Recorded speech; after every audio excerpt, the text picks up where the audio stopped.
কাল ঈদের দিন ছিল, আগে ঈদ মোবারক জানাই সবাইকে। কাল ঈদের দিন ছিল, বরবাদ দেখেছি, আর আজ জঙ্গলি দেখতে আসছি। বরবাদের কি দেখতেন আসলে? মুভি দেখেছি। শাকিব খানের যে মুভিটা আসলে বাংলাদেশের ইন্ডাস্ট্রিতে কিন্তু ঢালিউডের সেরা একজন নায়ক। অবশ্যই। সেই জায়গা থেকে আপনার অবজারভেশন বলেন যে মুভিটা দেখার পরে কি মনে হচ্ছে যে ঢালিউড হলিউডের সাথে তুলনা করার ওইটা একটু বলেন। অবশ্যই ভবিষ্যতে ছাড়িয়েও যেতে পারে। লাউডলি বলুন। গত বছর তো তুফান বের হয়েছে, তুফান আর এবছর তো বরবাদ, কোনটা বেশ মনে হয়? অবশ্যই বরবাদ। ছবিটার নাম বরবাদ কেন হলো আপনি কি বুঝতে পেরেছেন? ছবি দেখে যে বরবাদ নাম যথার্থ একটু হালকা দিতে ময়লা দিতে হবে। আমার কাছে যেটা মনে হয়েছে সেটা বলি, ও ভালোবাসার জন্য সবকিছু বরবাদ করে দিতে পারে শাকিব খান। আপুর কাছে যাই। ঈদ মোবারক সবাইকে। বরবাদ মানে তো ধ্বংস, এটা আমরা জানি। তো সে হচ্ছে এই যে যেটা বললো যে ভালোবাসার জন্য সবকিছু ধ্বংস করে দিতে পারে, এরকমই একটা কনটেক্সট দেখানো হয়েছে। তো সেই জন্য মুভিটা ভালো লেগেছে। তো এই কনটেক্সট থেকেই এসেছে বরবাদ নামটা। গত বছর তুফান মুভি যখন বের হয়েছিল তখন বলছে যে শাকিব খানের নেক্সট কোন মুভি আসবে তুফানের উপরে। এবছর তো বরবাদ বের হয়েছে, আপনার প্রিয় মানুষের জন্য কোনো কিছু বরবাদ করতে পারবেন কিনা? ওভাবে ভেবে দেখা হয়নি। কোথা থেকে এসেছেন মুভি দেখতে? মিরপুর 11 থেকে।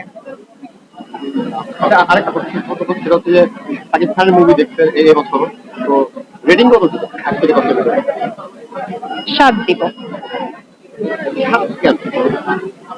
7 আসলে আমাদের দর্শকেরও তো অনেক মতামতের জায়গা থাকে।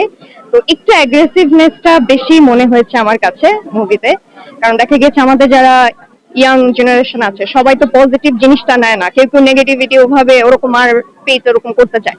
তো সেই জায়গা থেকে মনে হচ্ছে যে একটু অ্যাগ্রেসিভনেসটা কমালে বাচ্চা যারা আছে ছোট ওরা দেখতে পারতো। মানে কিছু কিছু জায়গায় আমার অনেক ভয় লেগেছে। আপনারা তো বরবাদ দেখে ফেলেছেন, আজকে দাগি দেখতে আসছেন? না, জঙ্গলি। আচ্ছা, জঙ্গলি এই নামটাই অদ্ভুত একটা নাম। তো এটার রহস্যটা কি আসলে, কি দেখে আসছেন আপনারা? রহস্য দেখার পরে জানতে পারবো, এই জন্য রহস্য জানার জন্য দেখতে এসেছি। জেনে ফেললে তো দেখতে আসতাম না কষ্ট করে এই পর্যন্ত। ওকে, ঠিক আছে।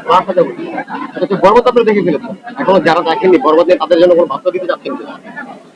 হ্যাঁ, দেখা উচিত। ফ্যামিলি নিয়ে দেখা যেতে পারে। ভালো লেগেছে মুভিটা, বিশেষ করে লাভ কনটেক্সট যেটা, ওটা সিভিয়ারিটিটা বোঝানোর জন্য যেগুলো দেখানো হয়েছে ওগুলো ভালো লেগেছে। তো সেটার জন্য আমি সাজেস্ট করব দেখার জন্য। একজন অডিয়েন্স হিসেবে আপনার কি মনে হয় এবার বাংলাদেশের এসএমএসি ঘুরে দাঁড়াবে? হ্যাঁ, সবাই যদি এভাবে চেষ্টা করতে থাকে কন্টিনিউয়াসলি তাহলে ভবিষ্যতে এটা ভালো করবে অনেক। একটা কষ্টের একটা সিন ছিল যে শাকিব খান লাস্টে মারা যায়, ওটা কষ্ট লেগেছে। তুফান মুভিতে ওরকম দেখা যায়। তারপরে রাজকুমার সবসময় যে কষ্ট পাচ্ছে, তারপরে ওকে যেভাবে দুর্ধর্ষ দেখানো হচ্ছে, ওটা একটু খারাপ লেগেছে। 19 আমরা কিন্তু মুভি দেখেছি যে ওখানে কিন্তু আপনার অমর স্বামী থাকে, তো প্রত্যেকটা মুভিতে অমর স্বামী লাস্টের দিয়ে কিন্তু মারা যায়, তার প্রিয়তমাকে পায় না। এই গল্পগুলো আবার ফিরে আসছে কিনা মনে হচ্ছে, ওগুলো আমি দেখিনি, বাট এগুলো দেখে মনে হচ্ছে মিল হয় না, মানে হিরো হিরোইনের মিল হয় না। তো এটা দেখতে চাই, কারণ মিল হলে দেখতেও ভালো লাগে। কষ্ট, লাস্টে কষ্ট নিয়ে বের হতে হয়। মানে কিন্তু ঠেকা খাওয়া এই ব্যাপারটা একটা ট্রল হয়ে গেছিল। মনে হচ্ছে সেটা মনে ফিরে আসছে, কারণ প্রায় সব মুভিতে তো দেখা যাচ্ছে মিল হচ্ছে না। মিল হলে ভালো হতো। শাকিব খানকে নিয়ে বলবো, উনি যেভাবে অভিনয় করেন আরো ভালো ভালো অভিনয় করেন, সুস্থ থাকেন, বাংলাদেশের মানুষের জন্য এইভাবে মুভি নিয়ে আসুক।